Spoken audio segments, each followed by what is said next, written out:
महाराज, आपका नाम बताओ, आपका शुभ नाम क्या है? हम रिपोर्टिंग करते हैं, आप दीजिए मुझे। नहीं, मैं रिपोर्टिंग करूंगा। एक सवाल का जवाब नहीं दे पाओगे, एक सवाल का जवाब नहीं।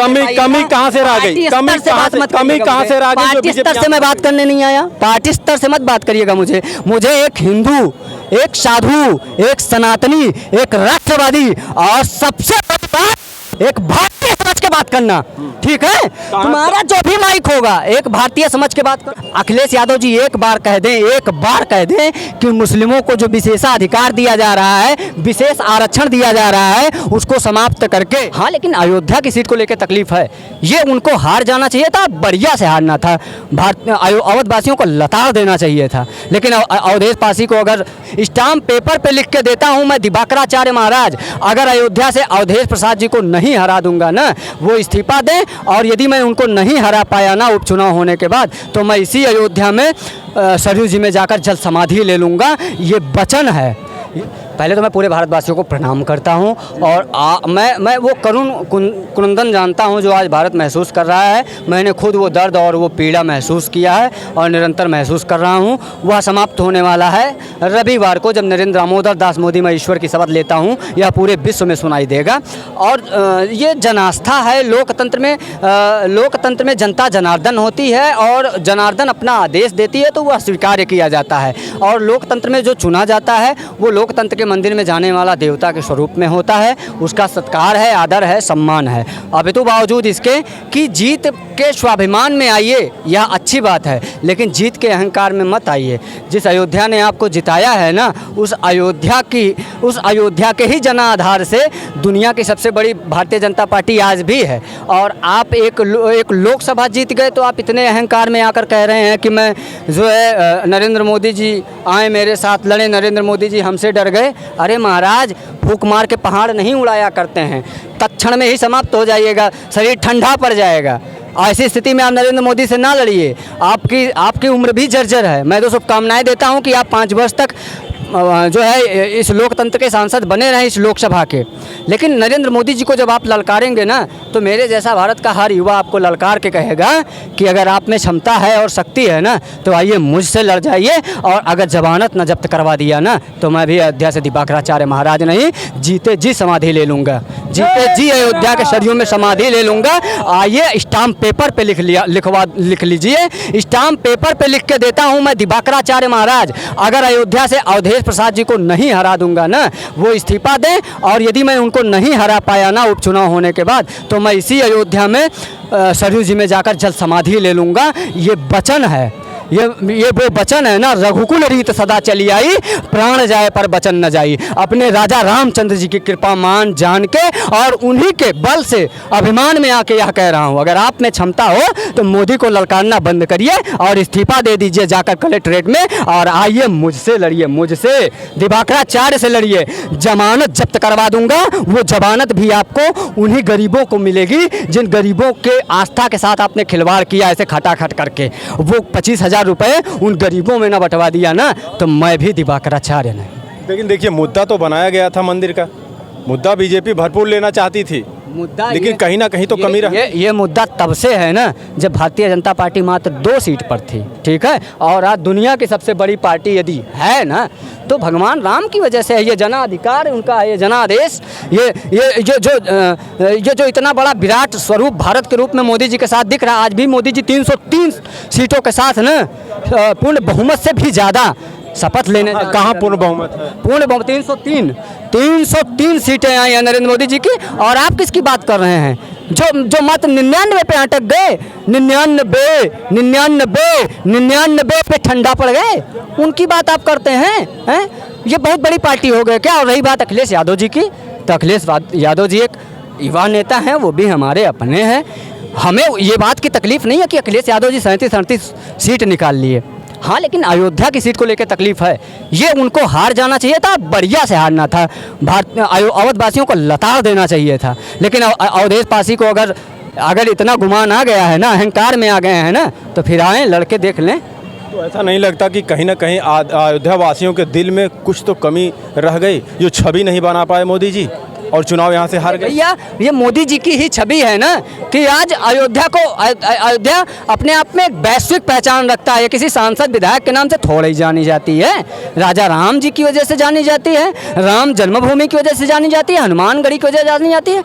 यहाँ अनेकों साधु संत, तपस्वी साधु संत हैं, उनकी वजह, सनातनी साथियों की वजह से जानी जाती है। अयोध्या का ये गुलजार आप दिखाओ, अयोध्या इसकी वजह से जानी जाती है। देवता हैं सबके सब, ये जो आए हैं ना, आप पता करो ये कहाँ कहाँ से आए हैं, किस किस लोक से आए हैं।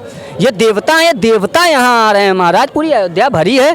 3 दिन तक लग रहा था कि अयोध्या में कोई है ही नहीं है, अयोध्या का उत्साह ही छिन गया था। पर धन्यवाद है एनडीए गठबंधन को, जो आप बोल रहे थे अभी, मैं जान रहा हूँ गठबंधन के साथ लड़ी है, तो कब नहीं लड़ी थी, लेकिन कब नहीं बड़ी लड़ी? पार्टी के रूप में समाजवादी पार्टी उभरी है। कहाँ से? ऐसा नहीं लगता कहाँ से? कि अब की बार हो सकता 27 के चुनाव में भी योगी आदित्यनाथ के लिए खतरा हो जाए। कहाँ से बड़ी पार्टी के रूप में उभरी है, कहाँ से, देश से कि उत्तर प्रदेश। तो बहुत बहुत बधाई और शुभकामनाएं। अखिलेश यादव जी ने अच्छा राजनीति किया है बहुत। मैं मानता हूं ना कि उन्होंने अपने पिताजी से भी अच्छी राजनीति की है, इस बार बहुत सुंदर राजनीति की है, इसके लिए उनको बहुत बहुत बधाई। और मैं मानता हूं कि आप इस बार जब लोकसभा के उस मंदिर में जाएंगे, लोकतंत्र के उस मंदिर में जाएंगे, तो जो आपको लगता था कि मोदी जी नहीं कर पा रहे हैं, वो बातें, वो चीज़ें आप ज़मीन से उठाएंगे। और जब ये चीज़ें आप करेंगे तो समाज देखेगी कि आप कितने अच्छे विकास पुरुष हैं। राम मंदिर का इतना डंका बजाया गया, और जब इनको दिया गया था प्राण प्रतिष्ठा में निमंत्रण दिया गया था, अखिलेश यादव नहीं आए। सभी लोग चिल्ला रहे थे, पूरे बीजेपी वाले चिल्ला रहे थे, अखिलेश यादव आए नहीं, ये तो हिंदू विरोधी हैं। लेकिन उन्होंने अगर यहाँ हरा दिया इनको, बीजेपी पार्टी को, तो सोचने वाली बात है कि नहीं? कोई आए या ना आए, देखिए हम भारतीय हैं और हमारा जीवन राम से ही शुरू होता है और राम पे ही समाप्त हो जाता है। जिस दिन शरीर ठंडा हो जाएगा, पीछे से एक ही नारा गुंजायमान होगा, राम नाम, राम नाम। देखिए ये तो सबको पता है। 1 मिनट, देखिए आप मोदी जी की बात किए, मोदी जी बनारस में 1.5 लाख वोट से हारे हुए हैं, 1.5 लाख वोट से जीते हुए हैं। उनसे कहीं ज़्यादा 5-5 लाख वोटों से तो उनके जो छोटे मोटे हैं सांसद, वो जीत गए हैं। तो ऐसा नहीं लगता? अमित शाह जी कितने वोट से जीते? प्रधानमंत्री मोदी, अमित शाह जी कितने वोट से? 7 लाख कुछ वोट से। 7 लाख वोट से तो कौन किससे ज़्यादा जीता? असम में एक कांग्रेस का कोई सांसद है। अमित शाह की बात कर रहे हैं आप, कोई किसी सांसद की बात कर रहे हैं जिसकी नाम ही नहीं जानते हैं आप किसी सांसद? देखिए हम बता देंगे उनका नाम। मोदी जी 1.5 लाख वोटों से एक विराट रकीबुल हसन 1 मिलियन प्लस वोटों से जीते। एक विराट जनादेश के साथ 1 प्लस मतलब 1 मिलियन, 1 मिलियन हो चाहे वो 2 मिलियन हो, कहाँ से जीते हैं? तो ऐसा नहीं लगता कि भाजपा की छवि धीरे धीरे अभी धूमिल की जा रही है? भारतीय जनता पार्टी की कोई कहीं छवि धूमिल नहीं हुई है। भारतीय जनता पार्टी पूर्ण बहुमत के साथ नरेंद्र मोदी जी शपथ। पूर्ण बहुमत है महाराज, वो मोल भाव की सरकार बना रहे हैं। नीतीश कुमार को ला रहे हैं, उसमें नायडू को उसमें आए हैं।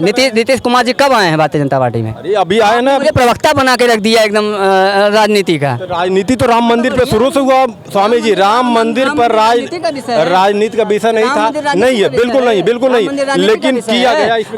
अभी तक तो पूरा विपक्ष यही कह रहा था राम मंदिर राजनीति का विषय, अब उसको राजनीतिक विषय बता रहे हो, मतलब हद है ओछेपना की। अगर हमारी बात सुनिए, अगर राजनीति की विषय नहीं था तो अमित शाह बड़े मंच से कहते हैं समाज के बीच में, जनता के बीच में, कि आप लोग एक बार फिर बीजेपी की सरकार बनाइए, हम फ्री में आपको रामलला के दर्शन करवाएंगे। बीच में क्यों आया? राजनीति तो किया गया है। वो बस इतना ही कहे रामलला के दर्शन करवाएंगे, तो काशी मथुरा का कौन दर्शन करवाएगा? हैं बताइए ना। 40,000 मस्जिदों को मंदिरों को जिनको टोपी पहना दिया गया है, उसका दर्शन कौन करवाएगा? हैं भारतीय जनता पार्टी लिखित रूप से दे, इन सारे जगहों का दर्शन करवाना पड़ेगा। क्या बात करते हैं आप? खाली राम मंदिर का दर्शन करवाएंगे? राम मंदिर का दर्शन करवाने वाले भारत में आ रहे हैं, उसके लिए फ्री की जरूरत नहीं है। अभी चलिए मथुरा बनाना है, अभी काशी बनानी है, 40,000 मंदिरों के टोपी उतार लेने हैं, बोर्ड खत्म करवानी, कैसी बात करते हैं? क्या बात करते हैं? कहीं ऐसा तो नहीं कि राम मंदिर बनवा के चुनाव हार गए, काशी मथुरा की बात कर रहे हो, वो भी गड़बड़ हो जाए? अरे क्या बात, कैसे हार जाएंगे? कहाँ से हार गए? राम जी जब वनवास गए ना, तो वहाँ से जब लौट के आए ना, तो आगे पीछे इधर उधर अगल बगल कोई नहीं था। अश्वमेध यज्ञ हुआ था और वो अश्वमेध का घोड़ा छोड़ा गया था। किसी में क्षमता नहीं थी कि कोई राम के घोड़े को रोक लेता। वो वनवास से आने के बाद भी हुआ था। ये तपस्या करने के लिए अयोध्यावासियों ने मथुरा आने के लिए भेजा है और मथुरा वालों ने बुलाया है। मथुरा से कितने लाख वोटों से जीते हैं नहीं जानते ना? मथुरा वालों ने बुलाया है कि सारे राष्ट्रवादी लोग यहाँ हो, सारे बाबा जो लड़ने के लिए अपना घर त्याग दिए हो, वो साधु संत जो राम को मानते हैं, कृष्ण को मानते हैं, राष्ट्र को मानते हैं, संस्कृति को मानते हैं, अब मथुरा को भी समारो, मथुरा भी उपेक्षा। यहाँ की जनता क्यों नहीं सपोर्ट किया यहाँ बीजेपी? की जनता जनार्दन है, ये जनता थोड़ी ना है। हर जगह की जनता जनार्दन। नहीं नहीं, ये वैसे भी ये राम जी के राम हैं, ये राम जी के राम हैं, राम जी को दिशा निर्देशित करने वाले राम हैं ये। क्या ऐसा नहीं लगता कि जो जनता है वो इन सब उलझनों में, मंदिर मस्जिद और इन सब उलझनों में नहीं पड़ना चाहती? उसको रोजगार कितना मिला? भाजपा बीजेपी सरकार ने 2 करोड़ का वादा किया था। बहुत अच्छी बात आपने की। मिला रोजगार? रोजगार मिला भी, और ये मिलना चाहिए और ज़्यादा संख्या में मिलना चाहिए, पर उससे पहले जनसंख्या नियंत्रण कानून बिल लाना चाहिए। अब आप पूछिए क्यों लाना चाहिए? 2014 में प्रधानमंत्री जी जब राजनीतिक भाषण देते थे ना, तब वो कहते थे मेरे 125 करोड़ देशवासियों, पर आज जब प्रधानमंत्री भाषण देते हैं ना, तो वो कहते हैं मेरे 140 करोड़ देशवासियों। मतलब आप क्या समझते हैं 10 साल में कांग्रेस ने कितने करोड़ भारतीयों को रोजगार दिया है? तो मोदी जी कहां से दे पाते? अरे ये 10 साल की जनसंख्या विस्फोट है महाराज, सीधे ये 25 करोड़ बढ़ रहे हैं। आज दुनिया की सबसे बड़ी आबादी वाला देश है, जब से ले तरस जाएंगे। अभी आपको नौकरी खोज रहे हैं माइक लेके। अगर कांग्रेस नहीं दे पाई, अगर कांग्रेस नहीं दे पाई, जनसंख्या नियंत्रण का सपोर्ट करिए। शांत रहिए। अगर कांग्रेस उत्साह है, मैं जानता हूँ। अगर कांग्रेस नहीं दे पाई तो इसीलिए तो भाजपा को लोग लाए थे। किसके लिए? जब कांग्रेस नहीं, आपने कांग्रेस की बात की, कांग्रेस ने कहा दिया लाए हैं, इसीलिए तो 400 पार चाहिए था ना। ये कानून, ये जो कड़े कानून है, आप देखिएगा जब पार्लियामेंट में इन कानूनों को लेकर बहस होगा ना, तब यही कांग्रेस और यही समाजवादी पार्टी खुल के वक्फ बोर्ड भंग करने के विरोध में आके खड़ी हो जाएगी, क्योंकि उन्होंने ही तो लागू करवाया था वक्फ बोर्ड का विवरण दीजिए ना, वक्फ बोर्ड को डिफाइन करिए, बताइए। विपक्ष तो यही कहता था कि ये 400 इसलिए मांग रहे हैं कि ये लोग संविधान बदल देंगे। संविधान नहीं, बल्कि संविधान में वो जो कानून है जिनको डॉक्टर बाबा भीमराव अंबेडकर की अवमानना की गई, संविधान की अवहेलना की गई, उन कानूनों को ना लागू करके भारतीयों के जो हित में था, जो उनके न्याय के अधिकारों के लिए लड़ता था, वो कानून लागू किया जाता 400 पार करने के बाद। लेकिन फिर भी जैसे मोदी जी ने कहा है जब एनडीए मीटिंग के दौरान अभी 1 दिन पहले कि भारत पुनः उसी प्रकार से कड़े निर्णय लेगा, भारतवासी तैयार है, तो मुझे विश्वास है कि वो सारे वादे जो भारतीय जनता पार्टी ने कहे हैं वो जनता को पूरे करके दिखाएंगे। जनसंख्या नियंत्रण भी लागू। जो विपक्ष आरोप लगाता था संविधान बदलने की, वो सही बात है। क्या जो आरोप लगाता था कि ये लोग संविधान बदल देंगे, सही है, बढ़िया बात बोल रहे हैं। मतलब आप क्या लोल क्या है? क्या आप लल्लू सिंह हारे हैं? आप थोड़ी ना हार गए हो महाराज। आपका नाम बताओ, आपका शुभ नाम क्या है? सुनील। अरे भैया सुनील, आप क्या बात कर रहे हैं यार? ये भी संविधान है बदलने की बात, यही चीज है। विपक्ष के सवाल है, विपक्ष के सवाल। ये तो आपका सवाल। विपक्ष तो आरोप लगाए इसी पर तो चुनाव जीत गए। आप चुनाव जीत गए इसी। अभी बदल देंगे, अभी लोग ये भी कौन बदल देगा संविधान? संविधान की बदौलत राजा रामचंद्र जी अयोध्या विराजमान हुए, कौन संविधान बदल देगा? ऐसी चाह और चेष्टा रखने वाले ना, उन तमाम लोगों को हम बदल देंगे। कांग्रेस को हम बदल दिए, समाजवादी को हम बदल दिए, सबको हम बदल देंगे, ठीक है। और संविधान न कभी बदला था न कभी बदलेगा। और संविधान में जो भारतीय नागरिकों के न्याय में है चीजें, जो कानून और संविधान लागू किए चाहिए थे, अभी तक जो नियम लागू किए जाने चाहिए थे, संविधान में जो निहित हैं, लिखित हैं, उसको लागू करें मोदी जी। वो लागू नहीं है, निवेदन करना चाहता हूं। लागू नहीं है। अच्छा, जनसंख्या नियंत्रण नहीं लाना चाहिए, हैं? वक्फ बोर्ड नहीं खत्म करना चाहिए, कॉमन सिविल सामान्य नागरिक संहिता नहीं लाना चाहिए। आप विशेषाधिकार दिए हैं, आपको अगर विशेषाधिकार देना है तो जिस आरक्षण के नाम पे नृत्य कर रहे थे पूरे भारत में, अखिलेश यादव जी एक बार कह दें कि मुस्लिमों को जो विशेषाधिकार दिया जा रहा है, विशेष आरक्षण दिया जा रहा है, उसको समाप्त करके गरीबों को दिया जाएगा, दलितों को दिया जाएगा, हमारे हिंदू भाइयों को दिया जाएगा। हिंदू भाई चुनाव प्रचार में कितने मुद्दों की बात की गई बताइए? रोजगार पे बात की गई, शिक्षा पे बात की गई, ये सब पे बात की गई। मोदी जी गाय की बात करते थे, हिंदू मुस्लिम की बात करते थे, मंगलसूत्र की बात करते थे। बीजेपी ये आएगी तो आपका राम मंदिर पे ताला लगवा देगी। अब मोदी जी फिर प्रधानमंत्री बन रहे हैं, न राम मंदिर में ताला लग रहा है, न मंगलसूत्र किसी का छीना जाएगा। तो रहते लोगों को कांग्रेस आएगी तो ताला लगा देगी। बिल्कुल लगा देती। जो कांग्रेस सीधे तौर पर राम को नकार दी, जो आपके पीएम बोल रहे थे कोई नहीं प्रधानमंत्री लगेगा।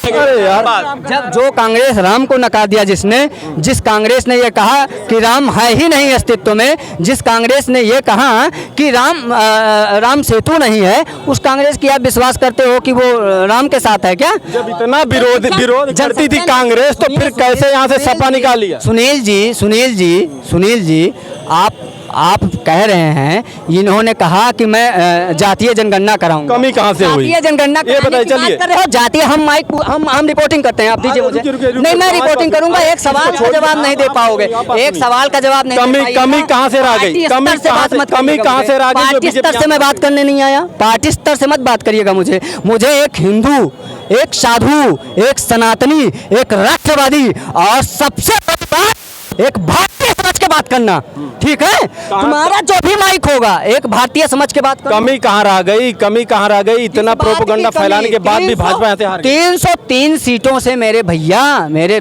पत्रकार महोदय, 303 सीटों से भारतीय जनता पार्टी दुनिया की सबसे बड़ी पार्टी है। दुनिया के सबसे लोकतांत्रिक देश के, दुनिया के सबसे बड़ी पार्टी का नेता है नरेंद्र दामोदर दास मोदी, और दुनिया का सबसे लोकप्रिय नेता है। और ये माइक लेके घूमने से लोकप्रियता नहीं बढ़ेगी। पूर्ण बहुमत माइक मिला। लेके घूमने से लोकप्रियता, माइक क्या, माइक की बैटरी समाप्त हो, पूर्ण बहुमत नहीं मिला। पूर्ण बहुमत जय श्री राम। यही है भैया, भाजपा बैटरी खत्म।